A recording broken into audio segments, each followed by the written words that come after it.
Eng ertaki chiqaradigan bozorga, xalqimiz bozorlarga chiqarib beradigan dehqonlar shu Besarangda joylashgan. Qo'n yetishtirish bo'yicha miridan sirigacha bir tushuntirib o'tsak.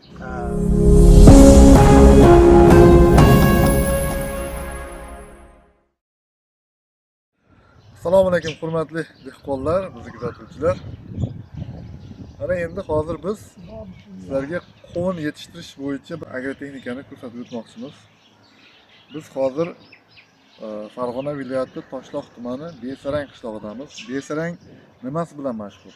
Besarang qo'n yetishtirish bilan mashhur. Eng ertaki chiqaradigan bozorga, xalqimiz bozorlarga chiqarib beradigan dehqonlar shu Besarangda joylashgan. Bular patlinka usulida yetishtirishadi. Hozir Ixtiyor akamiz xonadonlaridamiz. Ixtiyor aka, Xudo barakasini bersin. Rahmat. Nima deysiz aka? Endi buni agrotexnika haqida bir dehqonlarimizga ozgina bir tushunchalar bersak. Bu ko'cha urug'i qachon tashlanadi? Ko'chat qachon ekiladi? Sizlar endi uni ko'ryapman, duga usulida ekiladi sizlarda. O'sha qanaqa holatlar, shular haqida bir to'xtalib o'tsak boshidan. Qo'n yetishtirish bo'yicha miridan sirigacha bir tushuntirib o'tsak.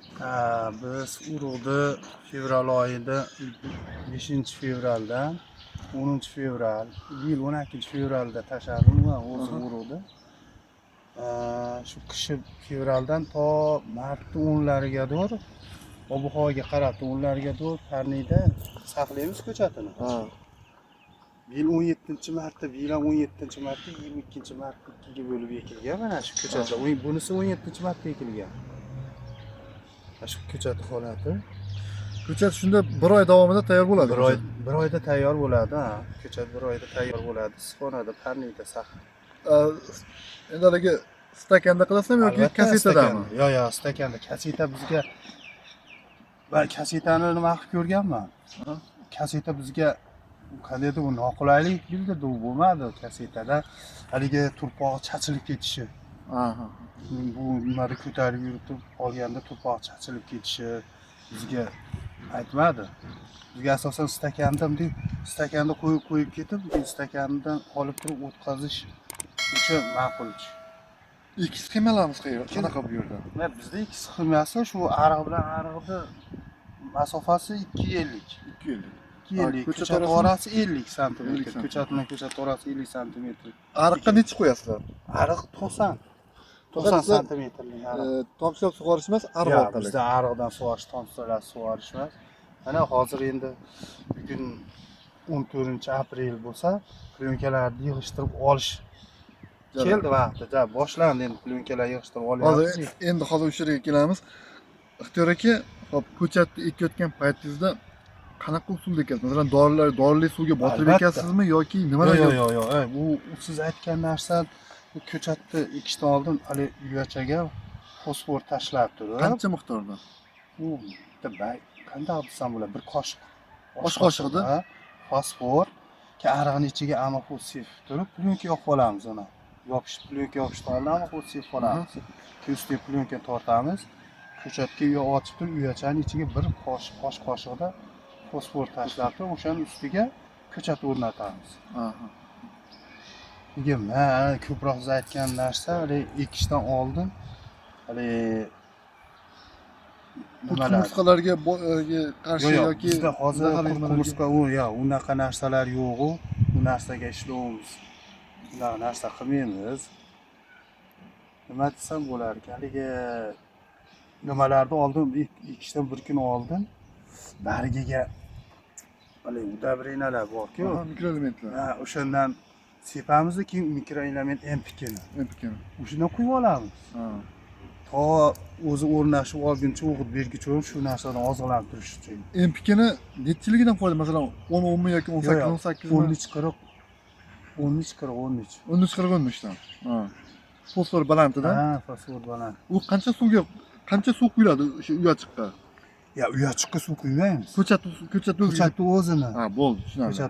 Ko'chatni o'ziga o'sha 13-40 dan NPKdan sepib quyib olasizlar-da, keyin ko'chat olib kelib o'tkazasizlar.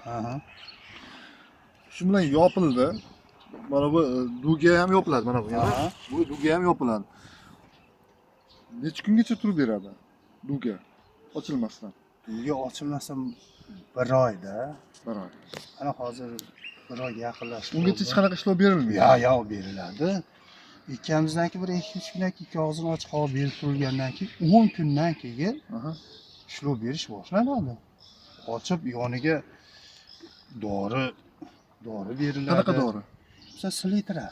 Aha. Selitra beradi. Men o'zim hozir endi bizda takomillashyapti. O'sha mana bu kalsiy, magniy, hali mana fosfat, kaliy shu narsalar mana endi yonidan quyib chiqish, bargidan oziqlantirish, shu narsalar 10 kundan keyin boshlanadi. Bu ochib turib ishlov berib yana yopiladi. Yana yopib qo'yiladi.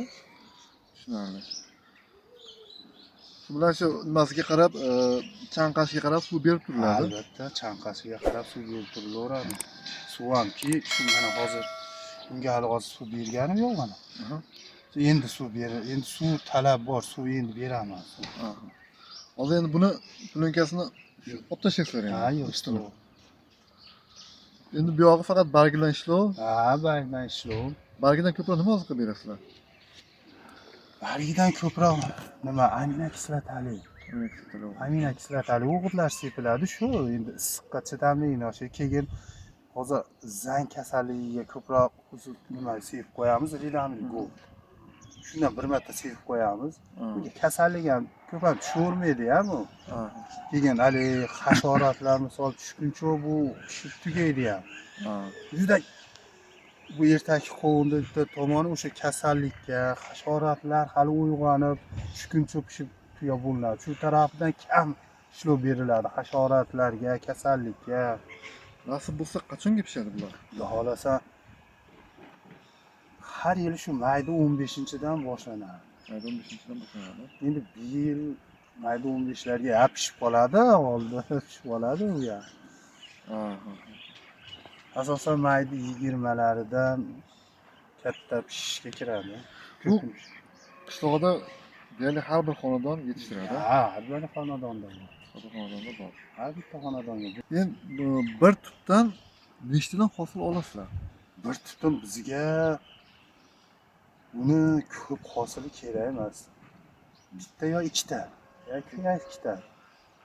Keyin bizga bittadan ham katta yetkazib bersa bo'ldi, o'zi bu keragini ushlaydi. Bir ikkita-da asosan. Qolgan masalan o'zini tashlab ketadi. O'zi tashlaveradi. Tashlaveradi. Bizga shuna ikkita bo'dan yetkazib bersa bo'ladi. Xudo xolasa endi bu yo'lga faqat bargidan oziqa. Ha, bargidan oziqa. Bu bargidan unaqa ishlov ham katta ko'p ham berib olmaymiz shu. Bargidan oziqlantirib qo'yamiz 1-2 marta. Plyunkasini ichiga o'tiga qarshi bunday mashaminlar nima sepib qo'yganmiz, bo'ldi. Hali boshqa dori solishlar, u narsalar bu bo'lmaydi. Suv bundan buyog'iga berilsa 2-3ta suv bilan pishadi. 3ta suv bilan Pishadi. Aslida yana bir oyda ekanda. Ha, xolasa bir oyda pishadi. Xushyor aka, katta rahmat. Sog' bo'ling. Nasib bo'lsa pishgan davrda kelamiz. Xudo xolasa. Pishgan narsani ko'rsatib ketamiz. Agarda qanaqadir bir qo'shimcha savollar bo'ladigan bo'lsa, kommentariyaga yozib ketinglar. Keyingi safar kelganimizda shu kommentariyadagi savollarga javob berishga harakat qilamiz. Qo'lni yetishtirish bo'yicha, agrotexnika bo'yicha. Bu Besarang, yana qaytarib o'tamiz. Eng ko'p ekiladigan hududlardan bittasi qovun bo'yicha. Bizni kuzatishda davom etinglar. Nasib bo'lsa, bundan qiziq ma'lumotlar hali oldinda. Xudoga katta rahmat sizga. Xudo barakasini bersin.